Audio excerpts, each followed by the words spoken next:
बिस्मिल्लाहिर्रहमानिर्रहीम। तमाम स्टूडेंट्स को मेरी तरफ से अस्सलाम वालेकुम। आज फिर एक दफ़ा फिर से आपके सामने हाजिर हुए हैं फिज़िक्स की एक नई वीडियो के साथ। हमने जो अपना चैप्टर नंबर 2 स्टार्ट किया हुआ था, 10th क्लास का फिज़िक्स का चैप्टर नंबर 2 स्टार्ट किया हुआ था, जिसका नाम था साउंड वेव्स। जैसे कि अपने पिछले लेक्चर में हमने साउंड वेव्स के बारे में पढ़ा था, उसके इंट्रोडक्शन के बारे में पढ़ा था कि साउंड वेव्स क्या होती हैं। तो उसके इंट्रोडक्शन में हमने सबसे पहले ये पढ़ा था कि साउंड वेव्स किसी वाइब्रेटिंग जिस्म से पैदा होती है, यानी साउंड को पैदा होने के लिए किसी चीज़ का वाइब्रेट करना ज़रूरी है। जैसे आप बोलते हैं तो आप किस वजह से बोलते हैं, आपके गले के अंदर वोकल कॉर्ड्स होते हैं, जब वो आपस में वाइब्रेट करते हैं, एक दूसरे से टकराते हैं, उससे साउंड पैदा होते हैं। नेक्स्ट हमने जो पढ़ा था वो हमने उसकी एक्टिविटी डिस्कस की थी कि साउंड जो है वो कैसे पैदा होती है। तो इसको करने के लिए हमने ट्यूनिंग फोक भी देखा था कि ट्यूनिंग फोक क्या था, कि जब हमने उसको मारा, रबर पैड के ऊपर मारा तो उसने वाइब्रेट करना शुरू किया। अगर हमने एक बॉल लटकाई हुई है, उस बॉल के पास ले गए तो उस ट्यूनिंग फोक उसके पास ले गए तो बॉल ने टू एंड फ्रो, यानी बॉल ने आगे पीछे मूव करना शुरू कर दिया। उसकी वही अगर उसको देखें एक्टिविटी को, तो उसमें हमने क्या किया, फिर उसे ट्यूनिंग फोक अगर हम पानी से भरे ग्लास में डबो दें, उसमें डिप कर दें, तो उसमें जो छींटे हैं वो उड़ते हुए दिखाई देंगे। इससे भी हम जाहिर करते हैं कि साउंड है वाइब्रेटिंग से पैदा होते हैं।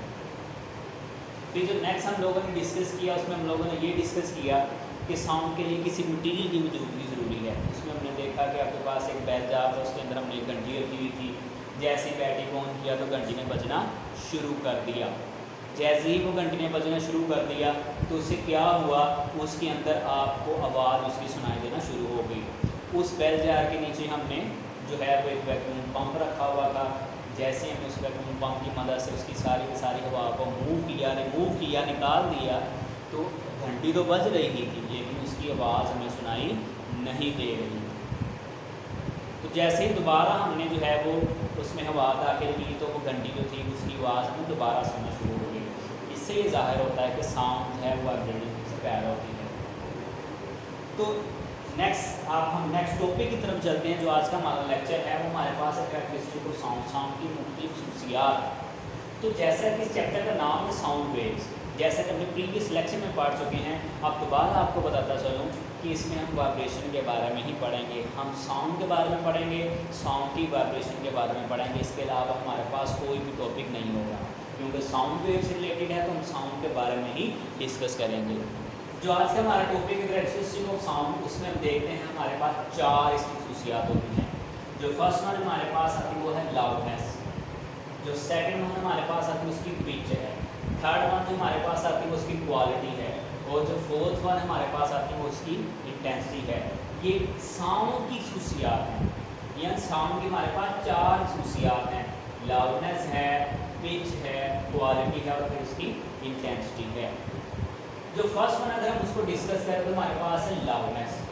तो लाउडनेस की सबसे पहले अगर हम डेफिनेशन की तरफ चलें तो उसकी डेफिनेशन हमारे पास ये है, loudness is the characteristic of sound by which loud and फेंट साउंड। आपने यहाँ पे गौर करना है इन 2 अल्फाज को, लाउड एंड फेंट sound can be distinguished.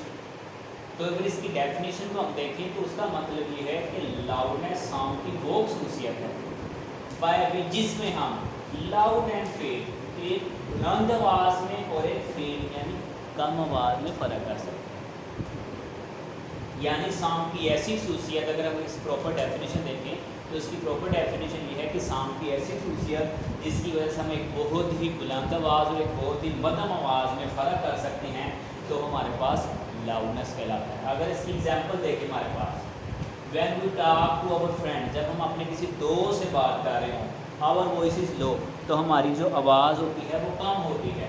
But when we address a public gathering, our voice is loud, तो अगर हम किसी मजमे से खिताब करना है तो हमारी आवाज़ जो होगी वो ज़्यादा होगी। जैसे अगर इसकी एग्जांपल को मज़ीद एक्सप्लेन करें तो अमूमन आपने टीवी पे स्पीचेस देखी होंगी जो आपके सियासतदान तकरीरें कर रहे होते हैं, या अमूमन जो मौलवी हज़रात जो खुतबा दे रहे होते हैं, तो आपने देखा होगा कि वो अगर उन्हें मजमे से खिताब करना है तो बहुत ऊंची आवाज़ में स्पीकर, लाउड स्पीकर में बात कर रहे होते हैं। लेकिन अगर वो आपसे मुखातिब हो रहे होते हैं, आपसे बात कर रहे होते हैं, तो वो मध्यम आवाज़ में बात कर रहे होते हैं। तो वो बेसिकली आपके पास जो लाउड का डिफरेंस होता है, जो आवाज़ का डिफरेंस होता है, ऊंची आवाज़ और मध्यम आवाज़ का जो फ़र्क होता है वो आपके पास बेसिकली लाउडनेस होता है। बाकी तीन जो इसके पॉइंट हैं, पिच, क्वालिटी, इंटेंसिटी, उसको डिस्कस करने से पहले हमें लाउडनेस के कुछ फैक्टर हैं उसको हमें डिस्कस करना होगा। जैसे लाउडनेस के तीन फैक्टर आपके पास आ जाते हैं, amplitude of vibrating body, vibrating जिस्म का एम्पलीट्यूड, दूसरा है area of vibrating body, vibrating body का एरिया, तीसरा आपके पास है distance from vibrating body, vibrating body का फासला। ये आपके पास जो बेसिकली है वो लाउडनेस के तीन फैक्टर्स हैं, एम्पलीट्यूड, एरिया एंड डिस्टेंस। अब बारी बारी इनको एक्सप्लेन करते हैं। आपके पास जो सबसे पहला है वो है एम्पलीट्यूड ऑफ वाइब्रेटिंग बॉडी, कि वाइब्रेटिंग जिस्म का एम्पलीट्यूड से क्या फ़र्क पड़ता है उस बॉडी के ऊपर, एम्पलीट्यूड के ज़्यादा या एम्पलीट्यूड के कम होने से उस जिस्म के ऊपर क्या फ़र्क पड़ता है। जैसे यहाँ पे आपके सामने एक्सप्लेन है, the loudness of sound varies directly with the amplitude, कि जो लाउडनेस, साउंड की जो लाउडनेस होती है वो डायरेक्ट है, डायरेक्ट लिंक है एम्पलीट्यूड के साथ। डायरेक्ट वेरीज का मतलब है कि वो डायरेक्ट कॉन्टैक्ट है इसके साथ। इसका मतलब ये हुआ कि अगर आप साउंड को बढ़ाते जाएंगे तो आपके पास एम्पलीट्यूड भी बढ़ जाएगा, और अगर आप साउंड को कम करते जाएंगे तो उसका एम्पलीट्यूड भी कम होता जाएगा। ये डायरेक्टली वेरीज का मतलब होता है। इसका मतलब एक चीज़ बढ़े दूसरी चीज़ भी बढ़ती है, एक चीज़ कम हो दूसरी चीज़ भी कम होती है। तो यहाँ पे आप दो चीज़ों को डिस्कस कर रहे हैं, एक लाउडनेस और एक एम्पलीट्यूड। अगर लाउडनेस जो है वो डायरेक्टली ताल्लुक होता है एम्पलीट्यूड के साथ, जितना आप लाउडनेस बढ़ाते जाएंगे एम्पलीट्यूड भी बढ़ता जाएगा, जितना आप लाउडनेस कम करते जाएंगे एम्पलीट्यूड भी आपके पास कम होता जाएगा। अगर इसकी एग्जाम्पल को अगर हम देखें तो हमारे पास है, कहता है when we beat a drum forcefully the amplitude of its membrane increase and we hear a loud sound. कि अगर हमारे पास एक ड्रम है, अगर हमारे पास एक ड्रम है, अगर हम उसको ज़ोर से बजाएं तो उससे क्या होगा, एम्पलीट्यूड इट्स मेम्ब्रेन इंक्रीज, उसका जो एम्पलीट्यूड होता है वो क्या होगा, उसके ज़्यादा होने की वजह से हमें एक ऊंची आवाज़ है वो सुनाई देती है। अगर इसकी दूसरी एग्जाम्पल अगर हम लें तो आपके पास एक गिटार है, उस गिटार की जो स्ट्रिंग्स हैं यानी तारें हैं, अगर आप उन तारों को ज़ोर से खींचते हैं तो उस गिटार में ज़्यादा आवाज़ पैदा होगी, यानी उसका एम्पलीट्यूड ज़्यादा कर दिया। और अगर आप उसकी तारों को, उसकी स्ट्रिंग्स को ऐसा से पुल करते हैं, ऐसा से खींच के छोड़ते हैं तो उसमें आपको कम आवाज़ पैदा होगी, उसका आपने एम्पलीट्यूड कम किया है। तो जितना जिस्म का मेम्ब्रेन इंक्रीज़ करती जाएगी, एम्पलीट्यूड इंक्रीज़ करता जाएगा, उसकी जो लाउड साउंड है वो भी इंक्रीज़ करती जाएगी। जो नेक्स्ट टॉपिक हमारे पास है वो है area of vibrating body, vibrating जिस्म का एरिया। तो जैसा कि आपके सामने एक्सप्लेन है, the loudness of sound also depend upon the area of vibrating body, जो उसका जो एरिया है वो उसके वाइब्रेटिंग बॉडी के ऊपर जो है वो ताल्लुक़ रखता है, उसके साथ उसका गहरा ताल्लुक़ होता है, वो उसके एरिया के ऊपर डिपेंड करता है। इसकी एग्जांपल अगर देखें, एग्जांपल से हम क्लियर इसकी डेफिनेशन को समझ पाएंगे। Sound produced by a large drum is louder than that by small one because of larger vibrating area. अगर हम इस एग्जांपल को गौर से देखें तो वो कहता है जो आपके पास बड़े ड्रम से आवाज़ पैदा होगी वो ज़्यादा होगी, लाउडर होगी दैन दैट बाय स्मॉल। अगर हम छोटे ड्रम को ऊपर बजाएं तो उसकी आवाज़ कम होगी, क्यों, because it's larger vibrating area, क्योंकि जो बड़े ड्रम है उसका वाइब्रेटिंग एरिया आपके पास ज़्यादा है, और जो छोटा ड्रम है उसके पास उसका जो एरिया वो आपके पास है कम है। इस वजह से आपको बड़े ड्रम से ज़्यादा आवाज़ सुनाई देती है और छोटे ड्रम से कम। जो थर्ड पॉइंट, जो थर्ड फैक्टर उसका था वो हमारे पास है डिस्टेंस फ्रॉम वाइब्रेटिंग बॉडी, फासला वाइब्रेटिंग बॉडी से, यानी वाइब्रेटिंग बॉडी से फासला हो, उस फासले से एम्पलीट्यूड के ऊपर क्या असर पड़ेगा। तो इसके बारे में पढ़ते हैं। Loudness of sound also depend upon the distance of vibrating body from listener. Listener कहते हैं सुनने वाले से, कहता है जो आपके पास सुनना है, जो आप सुनते हैं वाइब्रेटिंग बॉडी को जो आप सुन रहे हैं, वो आपका सुनना जो है वो आपके फासले के ऊपर बहुत ज़्यादा डिपेंड करता है। जैसे कि पॉइंट है उसका डिस्टेंस, तो कहता है जो आप बात सुन रहे होते हैं वो उसके डिस्टेंस के ऊपर बहुत ज़्यादा डिपेंडेंट होती है। जैसे एग्जांपल देखें तो तो उसकी एग्जांपल से हम क्लियरली उसको अंडरस्टैंड कर सकते हैं। जैसे sound appears low to a person which is far away from vibrating body, कि एक आवाज़ जो है जो वाइब्रेटिंग बॉडी से पैदा हो रही है, अगर वो सुनने वाला शख्स उससे दूर है तो उससे सुनने के लिए वो आवाज़ क्या होगी, उसके लिए लो होगी।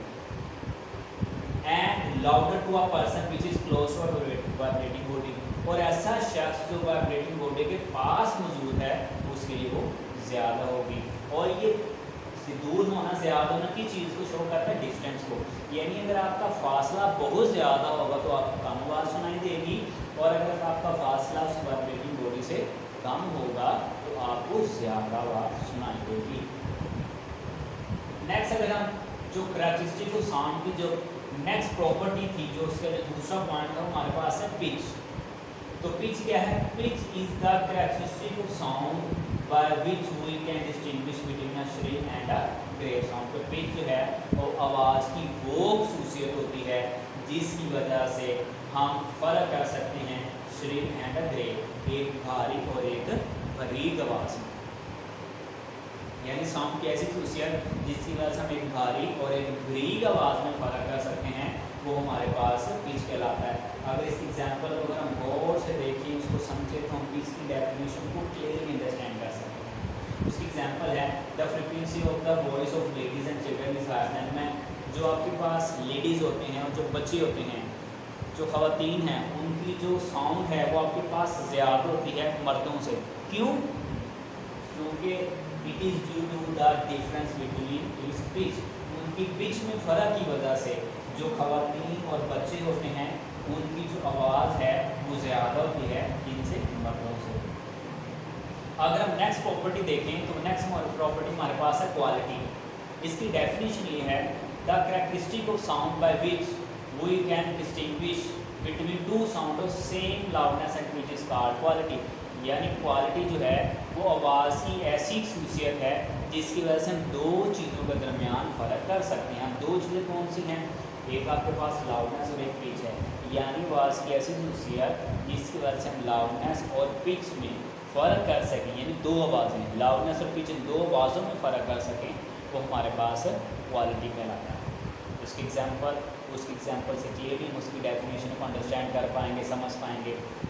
We can distinguish between the notes of a piano and a flute due to quality different. अगर हमारे पास दो आवाज़ें हों, एक आवाज़ हमारे पास पियानो की हो और एक हमारे पास फ्लूट यानी बांसुरी की हो, दो आवाज़ें मयारी हों पियानो की और एक फ्लूट यानी बांसुरी की, अगर हम आवाज़ आ रही हो तो हम आवाज़ में फ़र्क आसानी से कर सकते हैं। क्यों? क्योंकि उसकी क्वालिटी में फ़र्क होता है। उस क्वालिटी में फ़र्क की वजह से पियानो की क्वालिटी और है, फ्लूट की क्वालिटी और है, पियानो की आवाज़ और है, फ्लूट की क्वालिटी और है, लेकिन बेसिकली आपके पास क्वालिटी है। तो इन दोनों की क्वालिटी की वजह से अगर हम आवाज़ में फ़र्क कर सकते हैं तो वो जो फ़र्क होता है is due to the quality of sound, वो हमारे साउंड की क्वालिटी की वजह से होता है। अगर हम नेक्स्ट देखें तो नेक्स्ट हमारे पास है इंटेंसिटी। कैरेक्टरिस्टिक ऑफ साउंड की जो लास्ट प्रॉपर्टी हमारे पास है वो है इंटेंसिटी। इंटेंसिटी आप उसकी शिद्दत को भी कह सकते हैं। Sound energy passing per second through a unit area help propelling to the direction of propagation of sound. Sound की सिमत, अब इसकी प्रॉपर डेफिनेशन ये है कि साउंड की सिमत के मुंह रखे हुए, यानी साउंड के सामने रखे हुए जो एरिया है उससे फी सेकंड कितनी एनर्जी या कितनी वेव्स आप मुंतकिल करते हैं वो आपके पास इंटेंसिटी कहलाती है। यानी आपके पास जो सामने रखी हुई वेव से एक सेकंड में कितनी वेव्स पास कर रही होती हैं वो आपके पास इंटेंसिटी कहलाती है। और अगर इंटेंसिटी का यूनिट देखें तो हमारे पास आता है वॉट फी मरबा मीटर WM-2 होता है। तो आज हम लोगों ने जो डिस्कस किया उसको दोबारा से रिवाइज करते रिकॉल करते हैं।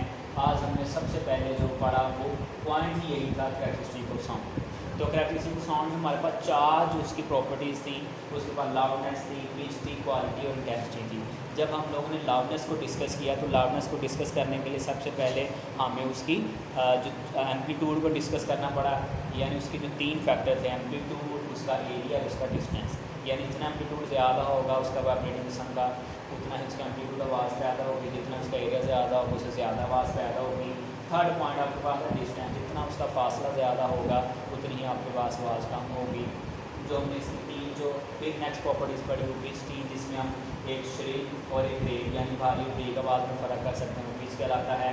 नेक्स्ट हमने पढ़ा क्वालिटी में हम दो चीज़ों को डिस्कस करते हैं, लाउडनेस और पिच। अगर लाउडनेस पिच में हम फ़र्क कर सकते हैं, हम क्वालिटी कहलाता है।